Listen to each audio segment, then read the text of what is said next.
Trip on earth এখন ইন্ডিয়াতে। হ্যাঁ, ঠিকই শুনেছেন। ম্যাপ অনুযায়ী আমরা আছি এখন ইন্ডিয়াতে। কিন্তু এটা হচ্ছে ছোট সোনা মসজিদ। এটা চাঁপাইনবাবগঞ্জ। এটা সোনা মসজিদের সামনের কবরগুলো। এটা হচ্ছে ইন্ডিয়া বাংলাদেশ বর্ডার।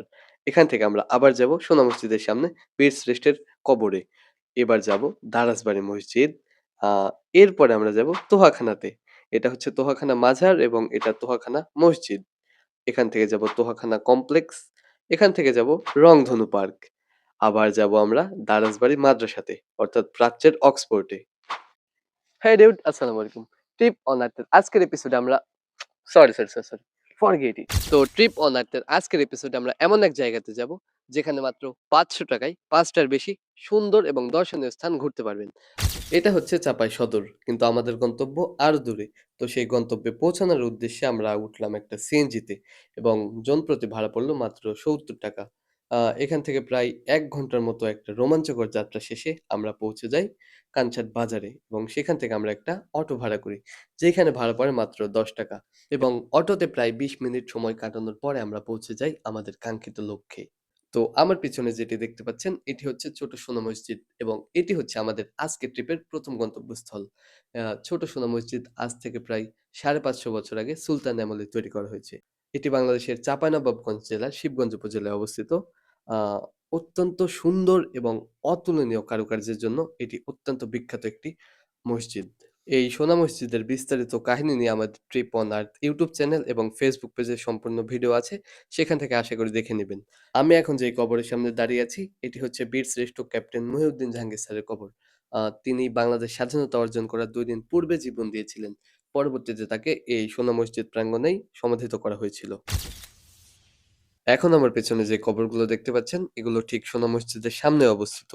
এই কবরগুলো সাধারণ কোনো কবর নয়, কারণ এই কবরগুলো আজ থেকে প্রায় 550 বছর পুরনো এবং এই কবরগুলোর ইতিহাস প্রায় সকলেরই অজানা। এখন আমরা যেখানে আছি এগুলো সব সুলতান আমলের স্থাপত্য। তো এখনই যদি আবার মুঘল আমলে যাওয়া হয় তাহলে কেমন হবে? চলেন যাই, ঘুরে আসি মুঘল আমলের কিছু স্থাপনা। তো আমরা এখন আছি মুঘল সাম্রাজ্যে। অর্থাৎ আমার সামনে যেটি দেখতে পাচ্ছেন এটি শাহ সুজার গোপন আস্তানা এবং এটি হচ্ছে তোহাখানা মসজিদ। এর ঠিক পাশে অবস্থিত তোহাখানা মাজার এবং ধারণা করা হয় এই তোহাখানা মাজারে যে কবর রয়েছে সেই কবরে রয়েছে জীবন্ত পাথর। অর্থাৎ সময়ের সঙ্গে সঙ্গে যে এই পাথরের উচ্চতা বৃদ্ধি পাচ্ছে। তো এখানে যে কালো পাথরটি দেখতে পাচ্ছেন ধারণা করা হয় এটি সেই জীবন্ত পাথর।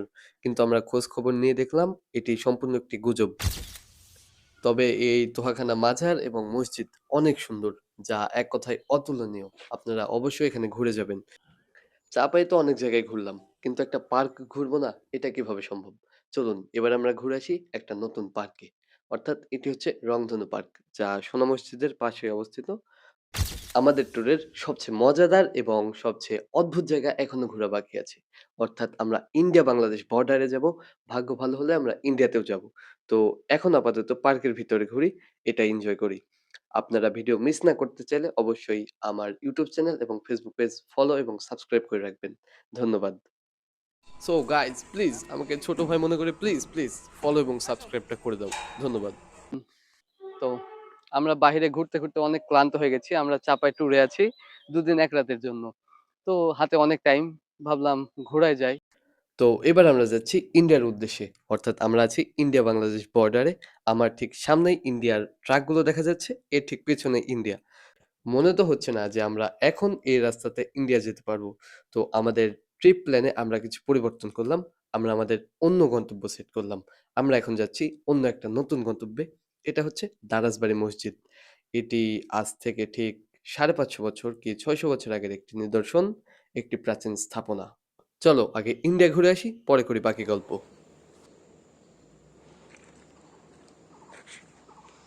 আমরা এখন ইন্ডিয়াতে। তো ট্রিপ অন আর্থ শুধুমাত্র বাংলাদেশেই নেই, আমরা চলে এসেছি ইন্ডিয়াতে। দেখা হচ্ছে 2027 সালে ইন্ডিয়া ব্লগ নিয়ে। ততদিন ভালো থাকবেন, সুস্থ থাকবেন। স্থানীয়ভাবে জায়গাটি 40 ঘর নামে পরিচিত হলেও এটা হচ্ছে মূলত দারাজবাড়ি মাদ্রাসা, যা 550 বছর আগে এটাকে বলা। এটি হচ্ছে দারাজবাড়ি মাদ্রাসা, যা স্থানীয়ভাবে 40 ঘর নামে পরিচিত এবং এটি ছিল আমাদের আজকের ট্যুরের শেষ গন্তব্য। তো এখান থেকে আমরা আবার চাপের উদ্দেশ্যে রওনা দিলাম একটা সিএনজিতে করে। তো আমরা এবার ভাবছি নতুন অ্যাডভেঞ্চার করা যাক। আমরা যাব ট্রেনে, অর্থাৎ চাপাই থেকে আমরা ট্রেন ভ্রমণ করে যাব রাজশাহীতে।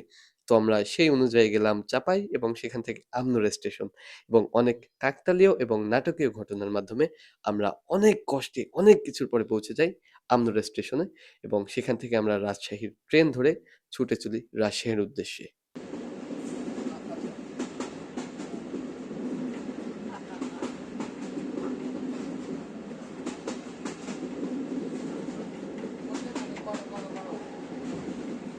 দীর্ঘ যাত্রা শেষে রাত প্রায় 8:30 কি 9টার সময় আমরা পৌঁছেছিলাম রাজশাহীতে।